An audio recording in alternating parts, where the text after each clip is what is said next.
Спасибо.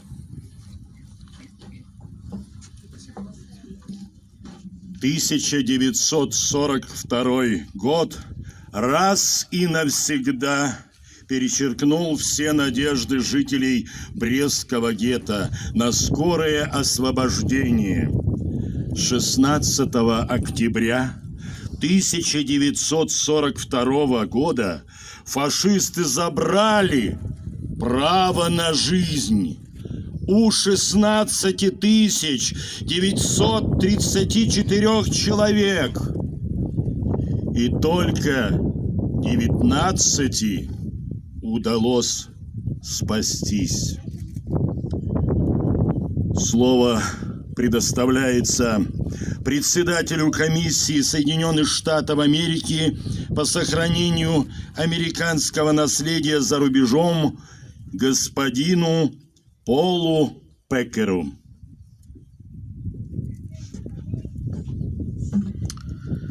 Thank you. On behalf of the United States government and President Donald Trump, I would like to extend my gratitude to all of you who have joined us today. In particular, I would like to thank Ambassador Shoham, representatives of the Belarusian government, Rabbi, and the leaders of the Brest storied Jewish community. It is a privilege to be with you today as we honor victims of the Holocaust. We stand today on hallowed ground. Jews first settled in Brest almost 800 years ago. And by 1900, the year 1900, they made up around almost 2/3 of the city's population, 30,000 strong. Many of Europe's wisest and most influential rabbis have roots here, helping to form a society rooted in ethics, compassion, and learning that prospers to this day, not only in Israel, but in the United States of America also. For hundreds of years, the Brest Jewish community was a center of Jewish life in Eastern Europe. Famed for its study of Torah, the first yeshiva was found here in the 16th century, leading to the establishment of an entire education system reflecting the values and innovations of Haskalah, or Jewish enlightenment. To this day, brisk Torah is still learnt all around the world. Before the Holocaust, Brest was the home to nearly 40 synagogues and yeshiva, Jewish schools, and thriving community of young, brilliant minds, including Menachem Begin, the future Prime Minister of Israel, and the winner of the Nobel Peace Prize. Jews made up a critical part of the city's history and this nation's cultural fabric.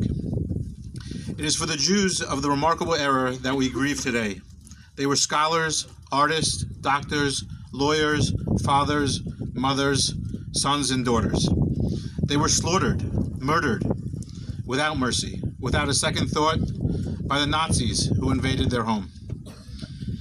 As we remember those whose lives were taken here, we must also renew our commitment to never forget all the victims of the Holocaust, and to never again allow such evils to be committed against the Jews or any other people. The words "never again" really mean never again. We must reaffirm our duty to fight against the rising tide of anti-Semitism and all other forms of bigotry and hate that threaten to plunge us once again into darkness. I'm deeply grateful to the Belarusian government, whose extensive efforts to preserve Jewish heritage are admired and appreciated by many in the U.S. government and around the world. They have undertaken a sacred duty to protect the evidence of our history.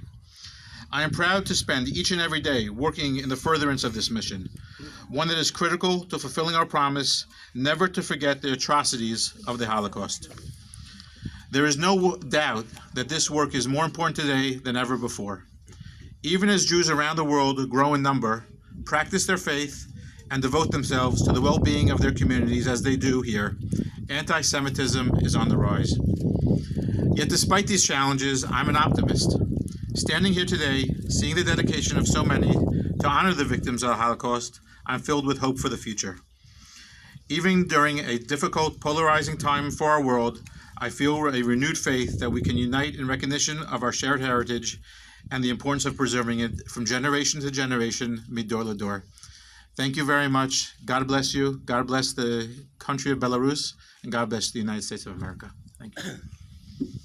Добрый день. От имени правительства